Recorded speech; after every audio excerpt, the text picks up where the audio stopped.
环球大战线深入世界最前线，全球各地的观众朋友，大家好，我是叶思密。今天节目一开始一周的开始，先请观众朋友邀请你们来留言区写下这边思密你在哪一个城市收看，我会跟大家来亲自做回复，并且呢告诉我们你在哪一个城市之外写下热推。那么看到热推键，请按下热推键。今天的大主题我们会来关心的是川普这一次他说要奉上的3000亿美元的重建金，难道是对伊朗认输了吗？美军撤出伊朗，解除封锁，而且他说不干政，有可能吗？川普所谓的伟大协议，难道变成了投降书？今天就这些议题，我们会一起来做关心。先欢迎我们的在场来宾，首先欢迎国际情势专家赖岳谦老师。主持人好，观众朋友大家好。前国安会副秘书长杨永明老师。思密好，各位朋友好。前海军舰长吕礼士舰长。主持人好，各位观众大家好。好，观众朋友，今天有关于美伊战事，我们先来关心到，等一下看到3个火线话题，请来宾帮我们就大主题来做解答。首先，等一下会来关心到的是，美国打了100天哦，还砸了这么高的军费，耗了这么多的军备，最后换来的是比战前更松的一个协议。到底这是胜利吗？还是他被迫撤退？而川普口中伟大的协议是这样子吗？还是其实是一个战略止损书呢？第二件事情来自于《纽约时报》，特别就美伊战事伊朗未来的角色做了一个解读。他认为说，伊朗的3.0正在成型，什么意思呢？伊朗会从过去的神权逐渐走向由革命卫队主导的军事国家，代表美国本来是想要压制伊朗的，但是可以看到，不但伊朗没有被削弱，而且可能升级成更难对付的一个对手。这是第二件事情。第三件事情我们要来关心，现在可以看到伊朗的飞弹库存已经逐渐的回升，而且核设施进入一个深度的一个封锁状态。美军在这时候只好被迫要收手。这一场战争真正披露的是美国同时面临的是多战场下的一个霸权极限吗？今天就这些议题，我们会一起来做关心。好，首先来看到这个大主题：美伊战事难道真的会画下休止符吗？因为美国跟伊朗一起来做的这个草案是14点谅解备忘录，我们要特别来看到这个细节内容。一出来之后呢，川普说这个叫做伟大的协议，看起来难道是战略上面的退让吗？完全不如川普所说的伟大的胜利。纽约时报做了一个讽刺，他在这边提到了美伊战事催生的是我们刚刚提到的伊朗3.0，由原本的神权正式的转向伊斯兰革命卫队更强烈主导的一个军事的政权国家。而英国智库是怎么评论的呢？他认为说，伊朗现在掌权的是比过往更年轻、更大胆，而且他们认为是一个更敢冲的一个新的时代。美国的前外交官米勒也做了一个评论，他说伊朗正在从神权逐渐的走向硬实力。这边指的硬实力包括伊朗会出动它的无人机、它的飞弹，还有它的飞弹城，跟它的所有的海峡封锁区域代理人等等，都变成伊朗手中的非常重要的筹码。更关键的是，我们今天来稍微看一下美伊达成的这个14点备忘录的草案，核心内容看起来对于美国来说相当的不利。难道川普真的会吃下去吗？首先看到的是这边特别提到所有战线，包括了以色列一直不停攻打的黎巴嫩啊，现在也都确定要永久的停火了。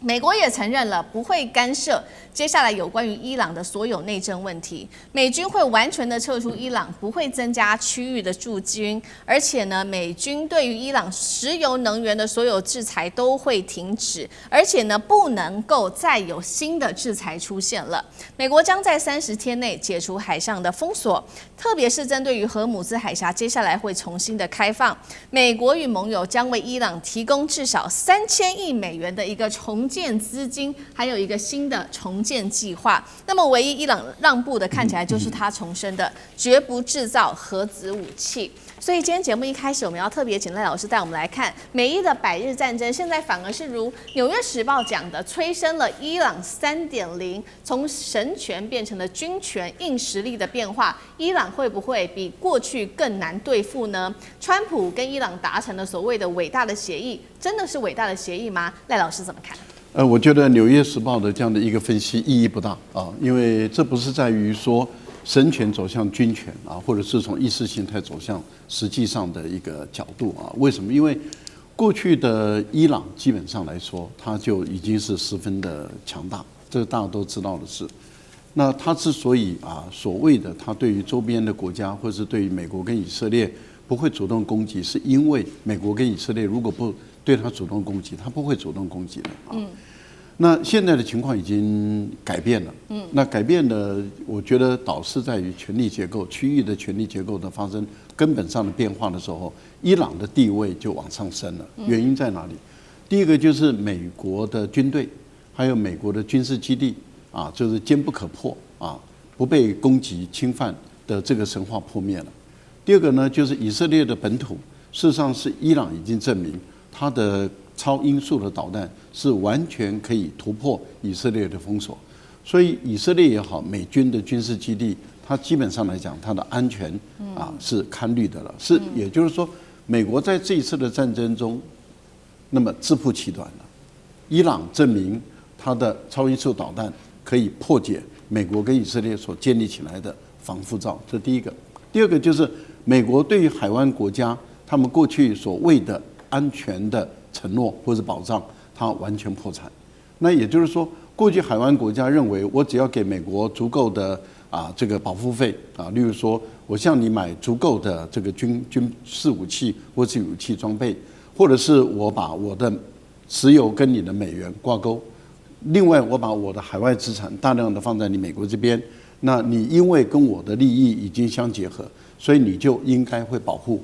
我的利益，也就是保护你的利益。但是这个很明显的也已经破产了。所以美国跟他们的信任机制也已经受到很深的冲击。在这样的一个权力结构产生变化的情境下，伊朗证明，即使它有1万多个被美国的导弹攻击，即使它有2000多个军事设施被美国、以色列攻击，但是它仍然具备有足够的反击美国跟以色列的能力。这个会使这个伊朗在中东地区的霸权地位，或者是这个实力地位就大为提升了。那也就是说，它采用的这种不对称战的方法，事实上使伊朗它对于周边的所有的国家，包含以色列在内，它已经具备有足够的威慑的一个能力。即使它没有强大的海军，没有强大的空军，但它已经有足够破坏性强的威慑能力。更重要的地方是在于，它拥有美国所无法解决的封锁赫尔木兹海峡的能力。那这一点在伊朗来讲，在这一次的战争中都展现出它有这样的一个力量。有这样的一个力量，你看结构已经改变了。那因此我才会觉得说，《纽约时报》他们的分析，他们说意义不大了。为什么？因为现在伊朗已经在实战中证明了，它有破解美国跟以色列的能力。那它还有什么可怕的？那换言之，也就是说，它能够造成海湾国家跟美国、以色列的伤害超过他们对伊朗的伤害，不然的话，美国怎么可能愿意妥协，跟他签订这种谅解备忘录？所以，伊朗已经站在绝对的优势地位，因此在谈判中，它就变成由它来主导，而不是美国主导了。不过，我觉得伊朗聪明的一点在哪里？实质上的利益它一点都不让，但是在话语，就是语言的表述这个部分，它可以采用模糊的一个方式，那也就是说各自宣布胜利，那这个把事情就解决了。好，那这样子这个协议签下来，看起来对于美国来说这么的不利，等于是川普认输了吗？尤其呢，现在外界在看说，你看这个条件怎么比开战之前还要更糟糕？那杨老师又怎么解读呢？我觉得这就是一个失败的协议啊。很清楚啊，因为你战争打败了嘛，然后呢，伊朗控制的赫姆兹海峡，使得国际能源、美国经济、通膨、油价，那接下来川普的选举都碰到困难，所以拖了将近从4月7号到现在2个月的时间。因为2月28号战争打到4月7号停火，5月27号的时候说提一个 MOU， 开始30天、60天，那拖到现在6月15号。预计6月19号会签署，可是这个内容其实看起来就是一个美国的失败协议，而且严重的失败，不只是说绕了一圈是一个昂贵的起跑点，你绕了一圈回到了你原先2月27号之前，本来2015年美国跟伊朗跟各国所签的伊朗核子协议，也不就是这个东西吗？伊朗不发展核武，伊朗把浓缩铀给稀释，然后呢，各国解除掉对它的制裁，还有资产的冻结。结果不到2年，川普退出。然后呢，在今年2月28号之前，在日内瓦谈的也是这个目的，所以那个就是最高领袖，那他才会2月28号把大家召集在一起。结果你一发飞弹把人家49个人打死，那你以为他会瓦解？结果他没有瓦解，真的后来你所有的海湾基地都被炸，你的库存1/2、1/3战俘爱国者都消耗掉，你花了200-300亿美元。更严重的是，你作为一个军事霸权，这就是你的所谓的苏伊士时刻，也就是说，你连伊朗都拿不下来，你在中东的军队是多庞大呀！几乎每个国家都是你的盟邦，都有你的基地，所以呢，结果你伊朗拿不下来，结果伊朗就控制荷姆斯海峡，用3万美元的无人机，就把你这个美国军事霸权打垮。这是一个极度昂贵而且错误。而且付出极高代价的战争，最后这个协议也必然是如此，因为这个战争的过程跟结果就是如此。伊朗不可能让你还拿个什么胜利的协议，胜利协议都是川普自己嘴巴讲，他讲了38次，他说很快有一个胜利的协议，这个协议其实基本上你还要付3000亿。我觉得3000亿，大家不要认为说好像是伊朗赚到，伊朗死了3000多人，伊朗整个基础建设跟所有的设施受到这样子的损毁。对，其实如果伊朗可以选择，他也不要这个战争发生，而且他失去他过去的最高领袖哈梅尼，所以这个是美国真的是得不偿失，完全是早知如此，你何必当初呢？搞了一个失败的战争，当然你就用失败协议收场。就是这么简单。好，那这一场对于美国来说失败的战争，是不是真的是因为这个美国打不下去呢？其实也有做一个统计数据，就是有关于美国的这个军武的部分，其实受到了非常大的一个冲击哦。我们来看到这个飞弹库存，尤其是针对于伊朗的部分哦，它已经回到战前大约75%了，而且呢还有可能这个数字持续的提升。再来就是说，它得到了可能有来自于俄罗斯的新制的飞弹，这是美国非常担心的。CNN 也特别披露了。这个美伊双方最在意的就是有关于浓缩铀的问题。现在也确认了说，这个高浓缩铀已经被深度的封存之外哦，在附近还特别设置了这个坍塌的隧道雷区，以防止再次的被夺取。再来，美国智库也特别讲到了，美国同时想要压制伊朗啊，想要压制中东跟中国大陆，结果导致的是战力资源是被分裂，而且呢是完全透支的。代表说，这一次美国的大让步，他打了这么久的时间。花了几百亿美元，消耗了大量的武器。当中我们盘点包括了他的爱国者啊、萨德啊，还有战俘啊，还有大量的军机、基地、防空雷达，最后换来是比战前更宽松的协议，等于是川普大让步吗？那吕舰长又怎么看？我们讲到交战的双方啊，那当然对于弱国来讲，它是被迫走向战争，但是对于强国来讲，他一定是想要得到哪些利益？可是我们这一次所看到的，如果我们就是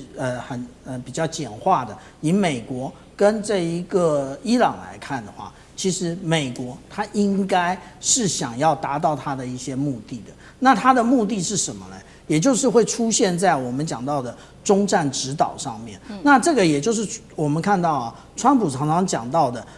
这个是他在这个5月29号的时候，他贴在社群媒体上的，也就是伊朗必须要承认他不会拥有核武或核弹。第二个，也就是对于霍姆斯海峡的部分，也就是其实这2个原因，其实真正的是对于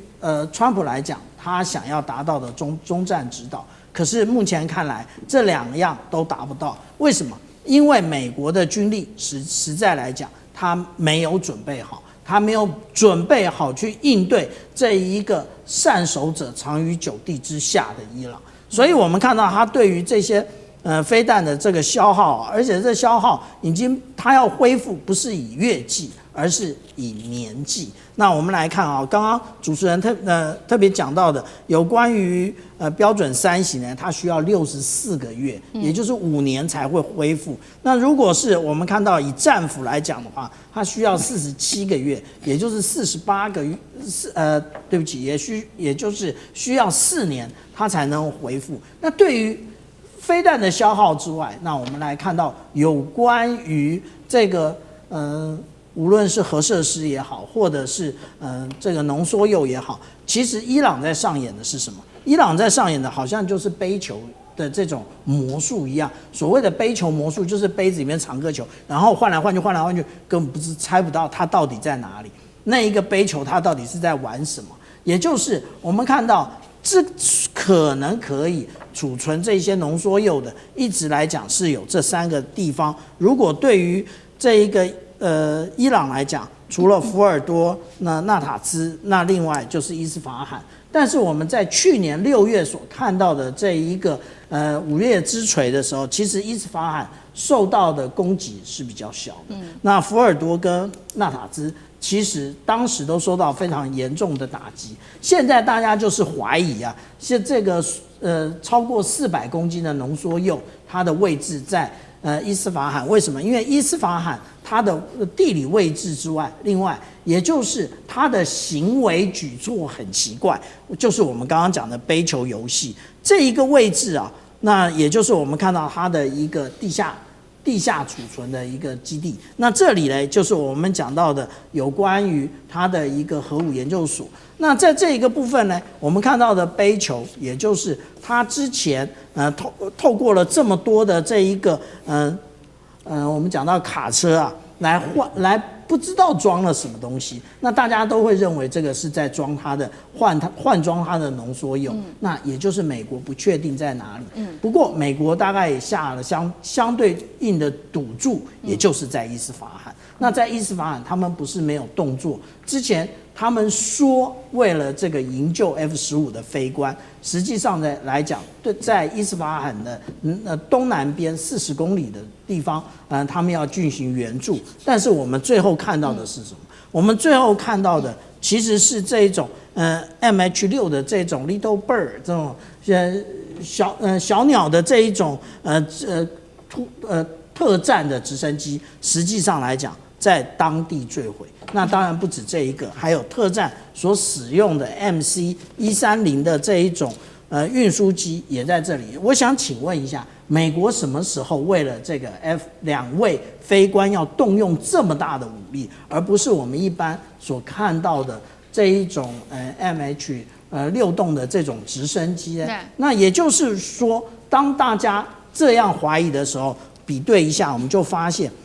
现在反而就是确定这件事情。伊斯法罕的一个核能研究中心在这个位置，当时的那个跑道在这个位置，所以其实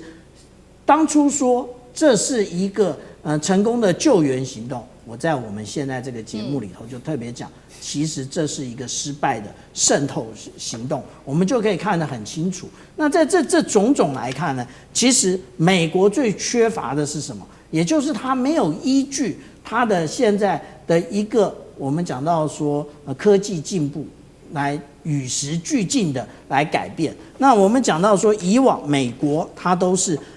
我们看到第一次抵消使用的是核武，第二次抵消也就是精确导引炸弹，这是1990年波湾战争我们看到的。那第3次这一个抵消呢，我们看到的它要使用大数据啊，它要使用这3D 列印这些等等，其实都没有办法改变整个战争形态的一个状况。所以我们现在看到这一个有关于美军或者是川普在伊朗其实是输得一干二净，也就是刚刚杨老师所讲到的，苏伊士时刻已经到来。好，谢谢舰长。那我们休息一下，马上回来。地缘政治、美中之争、战略价值、强权崛起、小国生存，现在与未来洞悉事件走向，掌握世界脉动，全球观点尽在环球大战线。好，好，接下来特别要关心到的是川普输光明星了。今天特别关心到的是，包括了乡村，原本是川普他的重要铁票仓哦，恐怕要生锈了。期中选举现在拉起了警报。那么球场，川普出席在 NBA 球场的一个赛事，一出场就遭到球场上面的嘘声，而且现在各地散起了这个有关于反川普的运动，席卷全美国。今天就这些议题，我们会一起来做深入的关心。好，现在呢，我们刚刚在这个节目中特别讲到了，美伊战事川普急着要收尾，但是现在的问题不只是在外交问题而已，美国国内经济现在的压力正在全面的引爆当中，来自于经济学界是直接敲响了有关于美国经济的警钟。来自于穆迪，这个是首席经济学家，他所做的一个分析。他说呢，光是伊朗战事已经让美国一般家庭平均额外支出大概金额是500多美元，这当中包括了在汽油的价格、柴油的价格跟航空燃料价格都因此暴涨。KPMG 这边也特别做了一个分析，他说通膨在美国现在问题非常的严重，根本就是一种累退税，尤其是特别影响到的就是中低收入的家庭，有关于食品的价格啊，还有关于房租啊。这些价格都不断的高涨，那么也影响了川普在政治上面的这个支持度。路透社做了一个最新民调，原本应该是川普的重点支持者，在乡村地区的这些选民支持度从60%。他刚上任的时候，一口气跌到现在剩下50%，不满意度甚至也是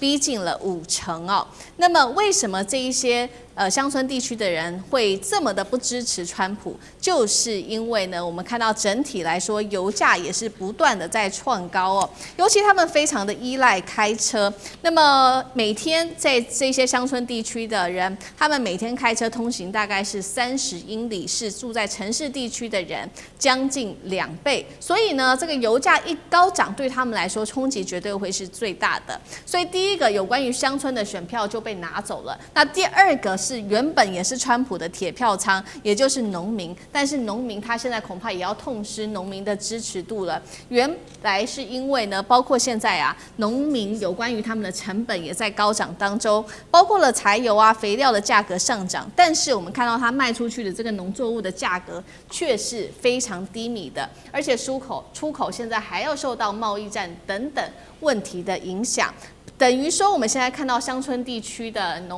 这些人，他们受到这个生活成本、经济的不满意度已经高达了60%，敲响了共和党的警钟吗？再来就是有关于农业区的选票了，是不是也重击了共和党其中选举？杨老师怎么看？美国选举啊，如果用地域来分的话，大概就是城市、郊区还有乡村。哦，你当然可以说南部、北部或者是东岸、西岸，但如果就每个州来分的话呢，就是城市、郊区还有乡村。城市大概都是民主党的铁票仓，郊区就看什么地方，北方还是南方，通常大概郊区是一半一半，在共和党跟民主党。那乡村地区呢，尤其是中西部的乡村地区，大概都是共和党的票，因为白人的保守以及这个宗教信仰比较虔诚的人，大部分都在乡村地区。乡村地区不一定都是做农的哈，务农的，有的时候他必须要开车通勤。那你刚刚提到就是说每天开车30英里大概是48公里，这是有可能的。我那个时候去美国的时候，我买一台车子很便宜，为什么？因为它里程数很高，但是呢只有3年，那价钱就很低。可是呢状况很好。那可是，在城市地区的人，他开车大概是平均每天17英里。所以你看，如果现在这个油价高涨，在2月27号的时候，美国的油价平均是2.98美元一加仑，现在已经是4.2美元一加仑。那有一些州更贵。所以你当然你就这些通勤高的人，然后呢，再加上就是他如果是务农的话，农产品卖不出去。那现在还有一个，但这里面没提到的，因为很多化学肥料是来自于中东海湾地区，所以化肥缺乏，那这个使得现在秋季的这个春季播种呢又碰到问题。那这个讲到这个化肥，还可以说菲律宾那个时候开战的时候也是缺乏化肥啊，中国大陆提供了17万吨的化肥给菲律宾，结果菲律宾那个国防部长还说，这个是充满了包装的欺骗。然后呢，他就被制裁。所以现在整个乡村地区的美国人，你知道那个时候川普选举的时候，大概在这些中西部哦，他拿到70%的选票，民主党只有3成，差了4成。然后呢，他刚开始就任的时候呢，差不多100天，他的支持度是60在这里，现在掉到50。可是就是不支持度呢，也将近是48%。可是对经济议题的满意度呢，却只有31%，而不满意度呢，已经来到了61%。所以就是油价、农业，还有呢，看到川普所有的这些投资资金都放在一些大的企业跟他的金主身上，而没有用在就是美国乡村地区感受得到的这些农业设施。那我中间再讲一个例子哈，也就是去年川普急转弯的，大概是在9月吧，他就禁掉大疆无人机，结果呢，他还发现到3个月之后他就转弯，就开放，因为大疆无人机不只是美国所有的执法单位跟地方政府70%到80%都在用，更重要的是所有的农业乡村地区的这些都是用大疆无人机在做农药的喷洒，还有整个农作物的观察，那而且这些都还用 AI 的模式去观察它农作物的这个生长的情况，然后呢配合的这些农药的喷洒，那都是有大型的企业跟个人在这里面，而这些农场主们也依靠，所以他才3个月为什么会急转弯？因为他发觉到他的铁票支持者在强力反弹了。对，这个就是证明他的整个这个乡村支持者现在已经开始大幅的缩水。那我现在很担心，他到年底的选举期中选举是不是这一块会失去很大的支持？好，我们刚刚看到的是川普的主要的铁票支持者这个支持率在大幅的滑落。那刚刚讲的是有关于这个农村地区跟农民对他乡村地区跟农民对他的支持度。那另外一大块呢的支持度，对于川普原本是很支持度的，但是在大幅降低的就是原本挺他的年轻的男性支持率。所以呢，川普现在就说好，没关系，那我也要救我的年轻的男性支持率。那正逢呢，川普他要80岁生日了，所以大家记得吗？他当时不是说了吗？他要办这一场 UFC 格斗大赛，目的是什么呢？因为他觉得说这场格斗大赛代表的是一种硬汉的形象，一种对抗的形象，就可以正好是符合这一群年轻男性所需要的，也就是 UFC 的核心观众。他觉得这样子可以救他的选票。那没有想到这个计划一出来呢，美国做了一个民调，认为不应该在这个时候举办 UFC 的这个人呢，高达了46%都是反对的，只有16%民众赞成举办这一场格斗赛。这位来自于康奈尔大学的教授方丹，他就形容说，川普啊，你就像当时古罗马时期的面包与马戏，也就是说，统治者呢，你现在面对社会如此的动荡，那么你为了要转移焦点，就举办这种很血腥的活动来转移现在人民真正的痛苦，而你不去解决。那吕舰长怎么看？刚刚主持人已经特别讲到有关于川普的看法，那但是围绕着川普旁边的这些人也是支持川普这么做的啊。那这些人当然就包含了我们现在讲到的这一个那个格斗赛终极格斗赛的执行长，他是怎么讲的？他说美国是一个战斗之国，真的吗？我们之前讲的战斗民族一直说俄罗斯啊，什么时候变成美国了？第一个，它扭曲大家的认知；第二个，也就是更扯的是，实际上能够进去看的，除了这个川普常常支持的这些军人之外，另外的也就是一些政要啊，一些游说团体啊，或者是我们讲到的非常多的商界领袖，所以这一场格斗赛所流露出来的，其实并不是什么战斗之国，而是浓浓的铜臭味。那这一个，也就是激起了这么多评论者的一个那个反对意见了。那而且在这一个我们看到白宫前面的这个草皮，那这个草皮呢，平常以前都是这个复活节滚彩带，或者是我们看到这一个国外的元首到访的时候，记者会的这个地方，现在撑起了这个所谓的巨爪，也就是直接要在下面进行格斗赛了。那但是呢，没有办法反映在这个川普他的一个支持度上。我们看到啊，如果是以这个6月7号这一个《经济学人》最后的一次访问的话，我们就会看到他根本就已经是他的第2任期的最低啊，也就是他的这个支持度降低了25%，然后比上一周降低了0.8%。所以我们这样讲啊，其实政治人物想要操弄这些事情，想要对于特定的这一个族群呢，那有所这个投票倾向有所改变，但是通常都事与愿违。为什么？因为真正支持你的人，那反而是我们看到中西部的这一些农民，而不是这一些很有钱的这一些游说团体或者是政要。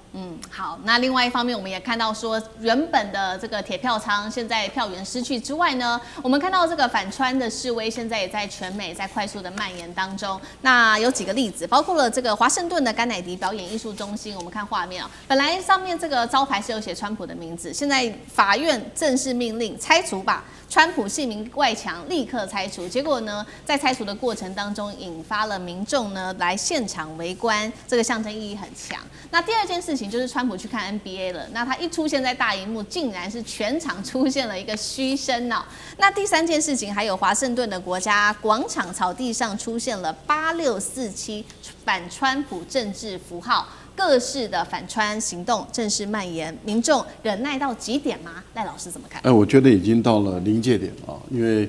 我们都知道，川普在他任内啊，甚至在选举期间都遭遇过几次的这个失败的一个暗杀行动啊。这个对于川普来说，对美国的政治的发展来说，都不是一件好事情。但是以川普的个性来说，他根本不在乎老百姓怎么看，他更无视于民调的这些反应啊，也就是说，人民透过民调啊，那么来反映他对于他的执政的不满，但是他根本毫不在意。这种完全无视于人民的意见的这样的一个政治领袖，我觉得美国的人民已经进入到一个相当的临界的一个状态。刚刚小舰长提到的《经济学人》杂志的民调，例如说，现在川普他已经跌到的史上新低，破了30%到29%，而他的负资产已经到这个负34点多，这代表什么呢？代表就是说中间选民没有意见的越来越少了，现在已经是越来越多人表态了，连他的铁票区支持度也不过就50%而已，而反对者已经直接告诉你说，我就是反对他的，已经到48%，那也就是说我没有意见的只有2%，那等于是几乎不存在了。那更何况其他的选区，人民对他的不满的程度已经在各个民调中都已经展现出来了。如果说只有一个民调，那我们也就算了；如果是多个民调表现出来的话，那这就不是一件不去注意的一件事情。但是问题就是以特朗普的个性来说的话，我根本不在乎，啊，随你爱怎么样就怎么样。好，这样的一个情形，我觉得不能小看的就是8647了。为什么？因为国家广场的8647，它是一大片草地。你在这一大片草地里面，你要把8647压上去，也就是把那个草地上的草，把它做一些变色，就是一些毁损。那你本身必须要在大庭广众之下，大家可能都可以看得到的情况下，你要去冒极大的司法的风险。也就是说，你如何把那个8647压上去而不被发现，或者是说被发现如何不去注意到你？而等到这8647的文字浮现上来的时候，你想想看，它造成的这种震撼性有多大 ？FBI 要介入调查，美国的特勤局要介入调查，因为它释放出来的讯号，那就是非常明白了。对。而这个对于这个他们所维护的一个总统的安全来说，已经直接构成挑战。对。这个就是代表司法上已经走到，也就是说，甘冒司法官司的风险，都要表达他的不满的情绪，这已经是一个非常明确的象征性的讯号。我倒认为不能够再掉以轻心，特朗普总统至少应该要看看民调，不要再说我不在乎了，反映一下老百姓的意见，可能可以缓解一下这些让一些不满的人铤而走险的这种风险。我觉得这是一个政治领袖应该做的事。好，谢谢赖老师。那我们休息一下，马上回来。地缘政治、美中之争、战略价值、强权崛起、小国生存，现在与未来洞悉事件走向，掌握世界脉动，全球观点尽在环球大战线。好，来看到中国大陆对日本的最新制裁，就是中国一刀断了日本的乌哦。包括呢，最新消息是日本的关东电话，还有它的中央硝子企业都确定永久停产了，也代表全球25%的6氟化污会瞬间归零。对于日本，欢迎观众朋友来这边做留言，跟我们做互动。如果您认为大陆进了日本的污，可以对日本的半导体啊，或者是有关于稀土的方面，在它的军工跟科技可以一命呜呼来切断日本的发展的话，留言写1。如果您认为这个影响力现在还要再持续观察，可以留言写2。我们要来看到中国大陆近期加强对日本的这个管制措施哦，尤其就是针对于半导体的相关原料钨了。好，这2家企业是最新消息，2家大陆的化学材料厂关东电化、中央硝子已经正式的通知了，包括台积电、三星、SK 海力士说呢，就在这个月的30号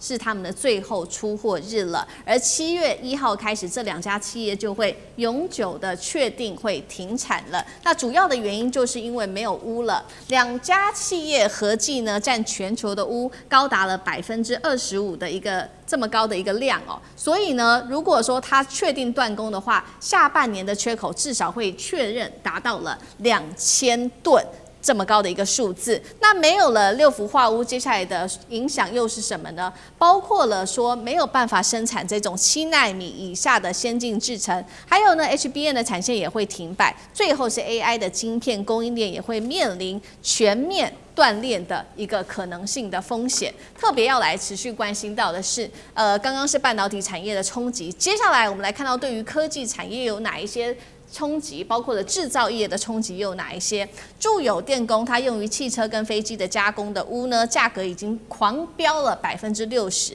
另外一家企业是三菱材料，它的硬材料的价格也暴涨，是原来的3倍。如果我们做一个整体上面的统计，光是2月到4月，中国对日本包括了碳化钨、钨粉的出口已经连3个月都是挂零了，等于是完全的都断供给日本。而日本超过80%的钨制品其实仰赖中国大陆的，更不要说这种高纯度的材料的钨哦，是90%完全的依赖中国大陆的。所以中国大陆一断钨，刚刚讲到特别对于2家企业的冲击，还有对日本的冲击可能会有多大，包括了刚刚我们提到的关东电化、中央硝子等等，对于日本半导体产业恐怕出现危机吗？戴老师怎么看？当然是出现了危机，其实也会影响到韩国，也会影响到台湾啊。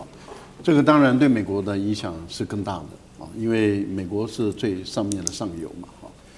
啊。当然美国主要是设计，但是问题就在于美国的晶片一旦缺少了这些日本的这些原材料的供应，事实上它的晶片的发展也会出问题。日本是全世界风险意识最高的国家之一啊，整个国家，例如说。他们知道他们的国家本身在石油、天然气，他们是比较不够的，他们的储存量就比一般的国家高。那他们在稀土这个部分啊，他们也知道他们本身的能力比较少，所以他们对于储存量也比一般的企业高很多。那更何况日本跟中国大陆过去曾经有过这个矛盾跟冲突，那中国大陆也曾经对日本实施这个稀土战啊，稀土制裁。日本也曾经用这个半导体的材料，例如说洗涤剂去制裁韩国的三星等等，日本也玩过这个啊，所以日本知道这个的厉害。日本本身也跟中国大陆产生这个矛盾的时候，日本本身也知道这个的厉害，所以日本的储存量事实上是高的。可是现在的问题是在于从今年的2月、3月、4月都已经断供了，那5月不用说了。对，所以对于日本过去来讲，它储存量是一般最少是6个月的，现在是完全断供了。那完全断供，有的是还有一些，有的是它本身的库房也都用耗尽了。那这样的情况怎么办？它一点办法都没有啊！因为很明显的高市早苗走军国主义、自民党也在往这个方向走的时候，那它跟中国大陆的紧张的关系一直没办法消解，就对于你可能用来生产军工企业的这些钨矿，那全部断供，这第一个。第二个呢，就是日本也好啊，德国也好，或者是台积电也好，三星也好，他们事实上都是配合美国，对中国大陆实施半导体的这个制裁，啊，例如说台积电的2奈米、3奈米的先进的制成的晶片是不卖给中国大陆，也不帮中国大陆做代工，这样的一个情境下，就等于是你是完全配合美国制裁中国大陆的话，那对大陆来说，它间接的从日本这边来断供。那不影响两岸之间的情形下，间接的当然也影响到未来，也会影响到台积电。对。不过我觉得目前台积电还比较安稳的地方是在台积电的存量很够。可是问题是在于能不能耗得住1年，其实我们怀疑。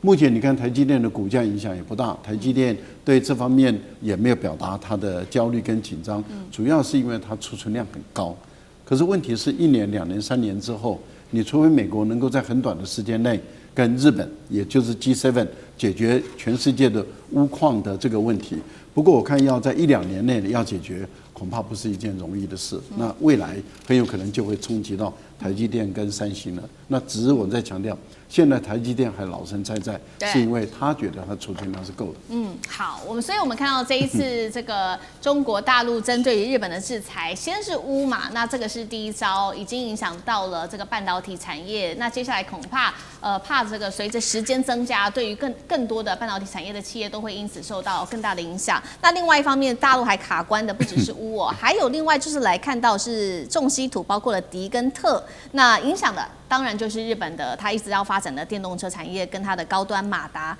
再来呢，会影响到中国大陆这个军工的，就是会影响到日本的军工的发展的，就是中国大陆还限制了20家他认为有涉入军事的企业，会列入稀土的出口管制名单当中。那这20家企业也当中包含了30造船。那舰长怎么看？现在看起来是从半导体一直到这个汽车产业，一直到军工，恐怕都会被中国大陆锁住命门吗？舰长怎么看？的确锁住命门啊，也就是我们讲到日本半导体的部分，我们刚刚讲到关东电化工业以及中央硝子，他们最重要的是需要这一个6氟化钨，那它怎么样？也就是氟跟钨到底它的需求是什么？其实它是用氟气以及这一个钨粉。那进行结合，那它是半导体的制程当中非常重要的一个气体啊。那这一个部分，第一个也就影响了有关于半导体的生产。那第二个呢，也就是刚刚主持人有特别提到有关于汽车的部分啊。汽车的部分除了刚刚我们提到的有关于这个稀土的需要的话，另外还有一个重点，也就是我们讲到说它的一个电动车的一个设计。其实远远落后于中国大陆，所以我们讲到说汽车这个部分也同样的，不能够再继续的像以往 Toyota 的这一个势如破竹了。那 Toyota 在最近的一则新闻，我们所看到的，它海外减产的规模从原来的3.8万辆，也就是38000辆，要提升到83000辆，也就提高了整整1倍有余啊。那为什么？因为竞争力不如人。那至于说军工产业的部分，那也就是我们刚刚讲到的稀土啊。那以钨来讲的话，我们来看一下啊，其实呢，钨到目前为止，它真正的来源是这些工业废料。那但是呢，如果我们来看产量的话，这个中国大陆是世界第一。那它的这一个第一，它的产量呢，如果在2024年的时候是67000吨，那第二名我们看到是哪里？是越南，是3400吨。那第三名我们看到是俄罗斯，是2000吨。意思是什么？意思是第二名加第三名还不如中国大陆的零头啊。这个是为什么？我们刚刚讲到那2家公司，它直接的说我们永久的这个停业，因为他知道。那在短期间之内，它没有办法再获得钨的这种来源。那至于说我们刚刚讲到军工到底有多严重，就对于缺乏这一个有关于稀土的部分，我们看到啊，这是 F-35战机，它原来使用的是 APG-81的这种射控雷达。那这种多用途的雷达呢，现在它的前面交机的时候，它用的是什么？用的跟大家在这一个运动中心所使用的配重块一模一样啊。为什么？因为它没有这一个雷达可以交货。那这个为什么呢？因为它缺乏了有关于稀土的部分，这个也就是方方面面的影响到军工的部分。我们现在看到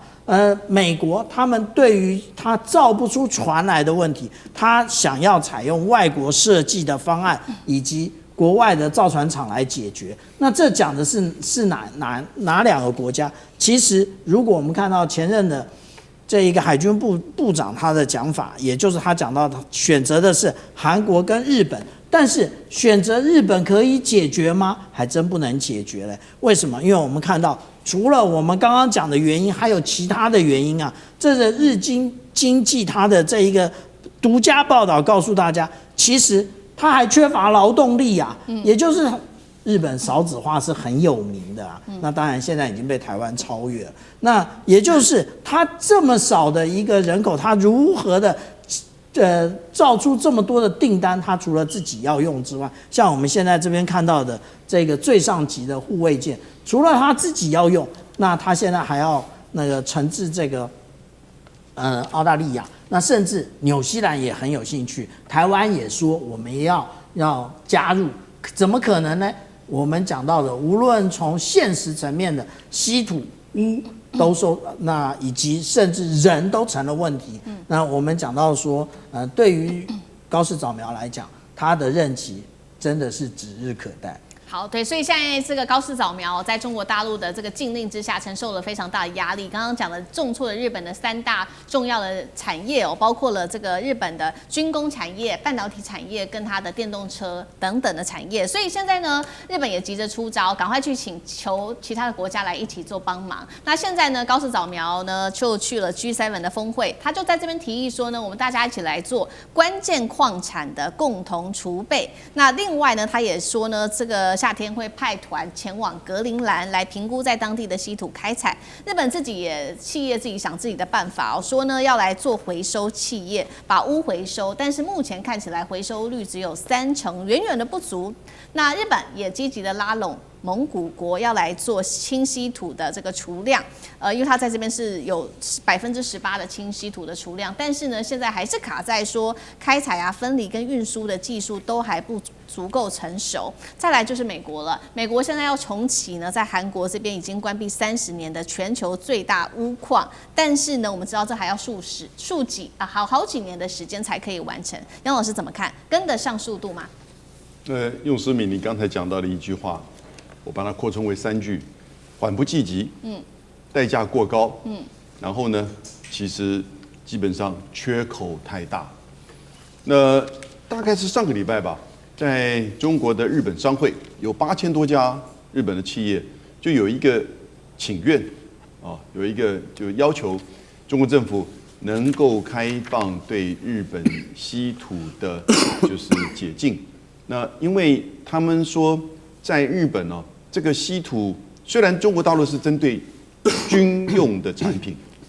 或者是军民两用的，但是因为事实上很多是具有军民两用或军民融合的这个特性，也就是说，你在这个飞弹里面用得到的，可是你可能在电动车里面也用得到。那因此，这整个管制的过程就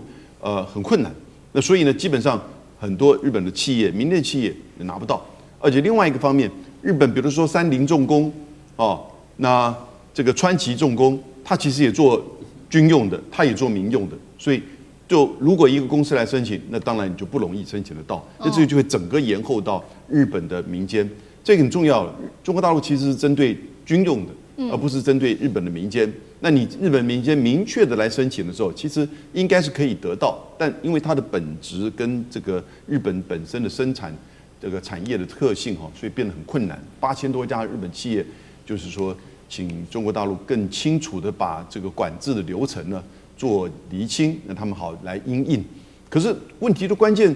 就是你高市早苗做这个做法，那高市你刚刚提到这个作为这3个作为，它大概分成第一个去找新矿，去挖矿，但你挖矿容易啊，炼矿难。对，炼矿里面不讲环保，光讲个技术跟制程，就中国掌握的。那要多少时间？缓不济急。那第二个呢？日本在做叫做 urban mining， 这是什么？就是回收。日本有很强的这个回收的技术，我们台湾有好几家，就是从比如说手机里面可以回收黄金。对，这个技术其实是不错，可是呢，它基本上这个缺口太大，你找出来的这些回收出来的东西啊，不敷使用，所以缺口太大，远远没有办法提供实际上工业上的这个需求。那日本也另外一个怎么做呢？就是说我干脆更长远的规划，去风险化。这个词大家好久没听过了哈，因为拜登政府提嘛，叫 de-risking， 也就是说我们现在去找中国加一到国外去找一个新的供应链，从矿产呢各个方面弄出来，那你就旷日费时了。那你到什么时候去？然后再加上这个矿本身的技术跟就是整个环保的问题，所以这整个东西你最后只是得到一个心理安全保障，可是你永远没有办法跨越那个物理限制、物理结构的限制。所以我觉得高市政府，甚至整个西方的政府，要面对稀土跟这个稀有金属的问题要跟中国大陆好好的去沟通、去相处，正确的政策才能够确保你自己本身产业的发展。好，谢谢杨老师。那我们休息一下，马上回来。地缘政治、美中之争、战略价值、强权崛起、小国生存，现在与未来洞悉事件走向，掌握世界脉动，全球观点尽在环球大战线。中国大陆的钻石晶片横空出世，我们今天带观众朋友来看到这个新的发展尤其呢，先前我们讲到了涛定律，但是有这个散热的问题要解决，现在等于补上了最后一块的拼图那北京这个时候掌控了95%的 AI， 终极这个瓶颈散热革命，我们今天要来看到正式的爆发。好，过去大家都在拼说我们要做这个 AI 晶片，但是呢，大家说这个晶片要做越来越小。面对到的问题就是算力越强，但是散热问题一直都迟迟无法被解决。那么研究也特别指到了说呢，这个半导体的元件服役温度每上升18度其实它的失效率会提高2到3倍。这个问题一直都没有办法被解决。尤其我们看到辉达，它现在要发展它的 Vera Rubin 的这个架构晶片。而且它的这个功耗的消耗其实是非常大的。如果说这个 Vera Rubin 跟这个 GB300做比较的话，其实呢功耗消耗是超过64%的。所以呢，要解决这个散热的问题，现在一个全新的科技就是我们今天要讨论的，辉达来全面导入这个金刚石，我们今天俗称的就是钻石的这个铜复合散热材料，加上45度的温水直液冷好，这个它金刚石也就是钻石，它具有什么样子的特性呢？会备受看好，原因就是它的导热能力是很强的。再来，它有绝缘体，不会受到这个短路的风险，就会大幅的降低。但是现在也有一个问题，说大部分的这个技术，包括全球95%的工业级人造钻石产能，其实呢，大部分还有这种高端产能，都是掌握在中国大陆手里的。难怪黄仁勋急着现在要跟中国大陆的方面来一起做合作，包括大陆自己的，他这一家是郑州的超算中心呢，他也在使用了。那他这边也特别提到了数据有显示说，晶片的传热能力可以大幅提升80%，晶片的性能也可以提升10%。重点是温度了，温度还因此下降了5度。那么现在中国大陆在力拼的也是华为在力拼的涛定律，它不是一层一层的把它的这个逻辑的折叠晶片给它叠上去，包括了3D 的折叠，但是他们一直都想要解决就是散热的问题。现在看起来呢，这个钻石散热的技术就有办法补足了他们的最后一块拼图了。大陆有没有可能拿这个来当做它未来的超车路径？赖老师怎么看？当然可以因为其实在2025年的时候欧洲、美国、日本其实这些原本在人工钻石这个部分他们是处于技术领先的国家，他们就已经发现了中国大陆是后来居上的。它过去的优势是规模优势，但是它现在已经到技术优势了。所以从去年开始，欧美日等这些国家就跟中国大陆在 PK 了，因为谁要作为标准的定义权，谁就是掌有绝对的优势。我再强调是去年发现的，结果1年过后呢，欧美日全倒，中国大陆全杀啊。这也就是为什么到今天为止会引起大家高度的关注，就是因为经过1年以后，中国大陆再往上走一台阶，而欧美日的进步的速度实在是太慢了。那进步的速度慢，现在大陆掌控了95%了，过去没有到95%，过去能50%就不错了啊。结果很快的啊，欧美日由于一盘散沙，这第一个。第二个，每一个国家投下的资源又不稳定，而中国大陆是有计划的啊，朝这个方向走。不要忘了，人工钻石它有2个特点，第一个就是它耐高温，耐高温这个中国大陆在钨矿的技术这个部分，因为我们知道钨就是耐高温、极高温的，对，所以大陆这个部分的技术有绝对的优势。第二个就是它硬度很高。那既然是耐高温、硬度又高，中国大陆在这个部分占有优势的话，它的技术都是属于国家储存的一个技术，在移转的过程里面，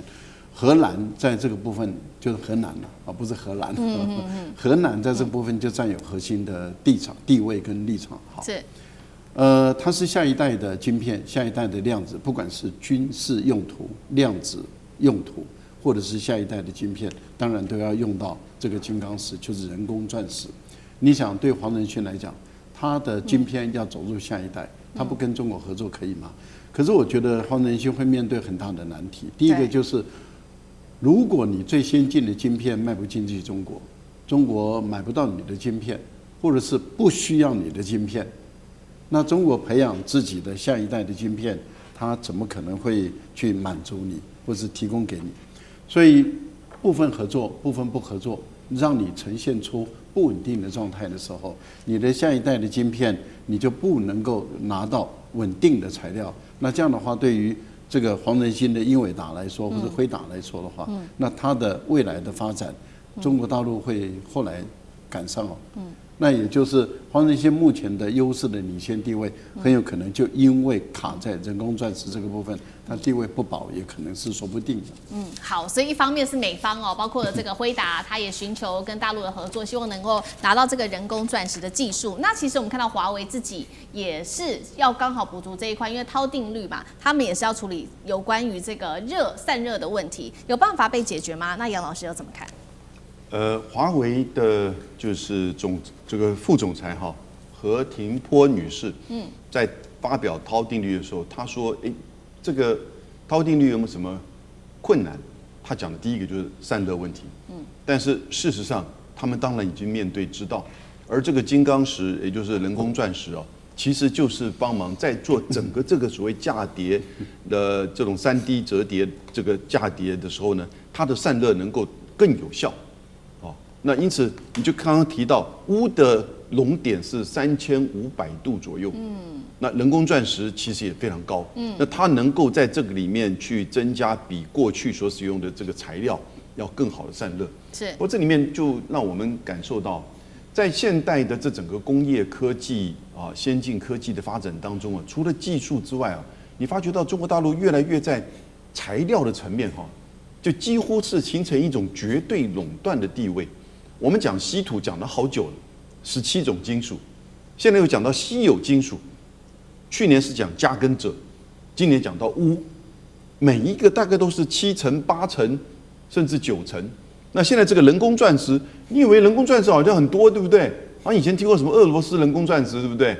结果中国大陆在这种真的高端科技应用的人工钻石，它的产值占99%。然后呢，因为它里面牵扯到热熔点，然后呢压制，然后用到真正的就是这个高科技里面去，而且还经过确认。所以华为的这整个涛定律，也就是在这样的技术跟材料之间的这个结合，它才能够达到这